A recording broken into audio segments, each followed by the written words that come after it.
Hey guys, this is Kamaguno, and today I'm doing a review for Arrow, the mid-season premiere. So, of course, I was very excited for Arrow to return. Huge Arrow fan, as you guys know. So let's talk about this episode. Oliver is dead. Yes, he's dead, so the episode revolves around his death and how the Arrow team tried to live life without Oliver. You know, Felicity not knowing if she has a purpose, Diggle not knowing if he has a purpose, Roy trying his hardest to have a purpose, and then Laurel kind of understanding that the court is not going to always bring the right amount of justice, so maybe she has to become something else. Ray still trying to be a hero himself, and Felicity kind of pushing him away at this point to be a hero because of what happened to Oliver. And then we have Thea, who's still in the dark. So what did I think about this episode as a whole? I do think this is the best mid-season premiere that we've ever had. But saying that, most mid-season premieres have actually been pretty weak. We had Firefly, I'm pretty sure, was the season 1 premiere, which I thought was one of the worst episodes. And then we had Blast Radius, which I remember wasn't a great episode either. But this is definitely the best mid-season premiere. But saying this, I really liked the episode, but I was a bit disappointed in some areas. Let's talk about the good parts of the episode first. Of course, you know, the team trying to live life without Oliver.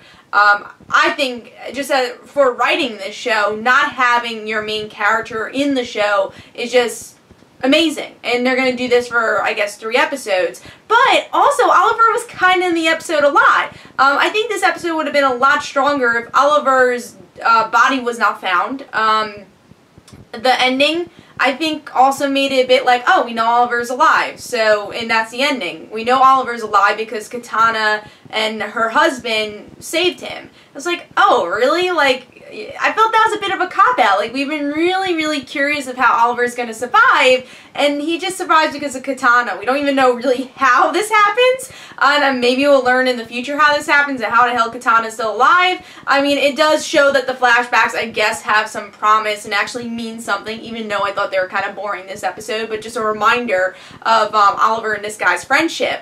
But still, I just rather the Lazarus Pit or something bigger to save Oliver than like, oh, this girl from the flashback, she saved Ollie. So I was a little disappointed with him kind of being alive so soon. As much as I love that Oliver's alive, we all knew he was going to be alive. So I'd rather have had an episode where it's just really a lot less Oliver. And there's still, even though he wasn't really in present time or with the group, he was still he was in this episode a lot more than some of the secondary characters like Ray and Thea, which I'll get to. But I do like the reactions of our heroes and how they kind of take on different roles because of it. Laurel definitely going more towards the Black Canary route, but not being like, I'm angry, Oliver's dead. She takes this route because she's like, alright, justice is not working in the courtroom. She doesn't get angry about it, like, you know, season 2 Laurel. She's now season 3 Laurel, and she's taking action. She might not be the best at it, we don't know that yet, but through interviews we know that she might not be the best at being Black Canary, but she's trying, and she's honoring her sister. So I think this is was a very good episode for Laurel, but again, we could have saw a lot more Laurel this episode. For an episode that was centered around secondary characters, we didn't get to see the outer skirts of these secondary characters enough. Maybe the next 2 episodes we will, but this episode I don't think we actually got to see enough of them. So that was a bit of a complaint, but it's great where Laurel's going, and I think she's been improved a lot as a character, and I can't wait to see her journey as Black Canary. And then also Felicity. I think it's kind of hard to have a morning character, especially a character that's, I would say, less in the action. And Felicity does not feel whiny at all throughout this episode. She feels, I think as an audience, you just feel for her. And even though she's like, I quit, you understand why she quits. And the way she talks to Ray, I thought one of the most powerful scenes of this episode was where Ray's, she's like, oh, well, Anna wouldn't want this, she died, and she wouldn't want you to be a hero, and Ray's like, you don't talk about Anna and what she wants. And that just says a lot about Ray, because Ray is a character who always agrees with Felicity, and really is head over heels for Felicity, but he, at that point, when, you know, Anna gets into the picture, like, no, you don't talk about her. And I thought that was such a great moment for Ray. And again, for Felicity just mourning, I thought they did it so well and understandable, because they left in a part where Oliver says, I love you, and you know, now she's like, what were we? We weren't boyfriend and girlfriend. We weren't just friends. What were we? So it's that question now he's left her on that question, really. And then Oliver just not being there, is the purpose of the arrows still there for her? And does she want to be a hero anymore? And she prevents Roy and Diggle from going after Brick.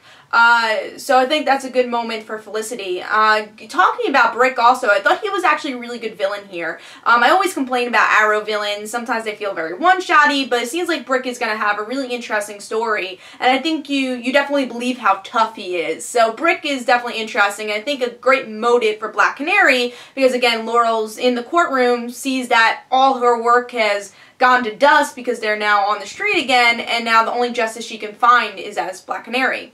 Also, Roy, I was very impressed with this episode, because finally he took charge, and he was definitely the strong-headed one here, the one who definitely had the most to say, and the most common thing to say, or the most wise thing to say, especially with Thea, where Thea's just like questioning Roy. It's like, you know, I know you work with the Arrow, but you know, maybe you could help, help find Oliver. What's going on with Oliver? And then Roy goes down to the lair and says, what's the point of keeping this a secret anymore?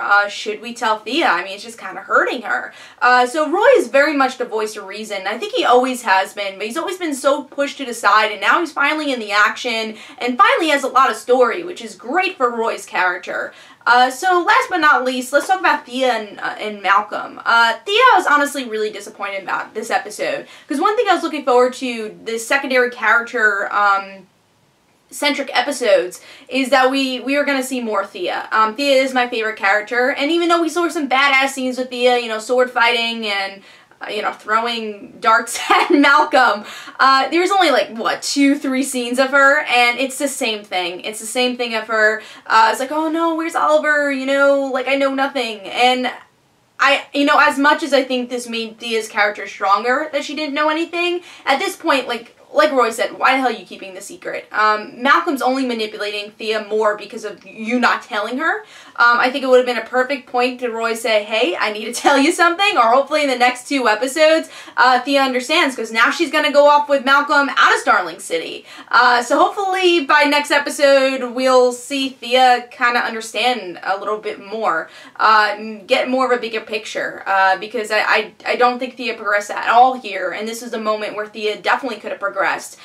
So very disappointed with that, just because it's going back to what Thea was, and I thought we had a lot more progression with the Climb episode, us knowing that she was the killer, and they're just not progressing that story that much, and they're always holding Thea back, so just give her a story. So that was a little disappointing for me this episode, but overall, I did like the episode. It was the best mid-season premiere I've seen, but there are faults to it. You know, I think I had a lot of hype, and they could have done a lot more, but this is a trilogy, so I think you have to look at this as a trilogy, and they're going to do a lot more for the next 2 episodes. But let me know in the comments below what you thought about this episode and everything I said, what characters you really enjoyed this episode, and did you feel that Oliver coming back was a bit of a cop-out? So let me know in the comments. This is Comic Uno. Don't forget to follow me on Twitter for Comic Uno and the Rant Situations. Don't forget to like my Facebook page. Also, description below, there's links from my comic book, Like Father, Like Daughter, and don't forget to like the Facebook page for Like Father, Like Daughter. And I'll see you guys later. Bye.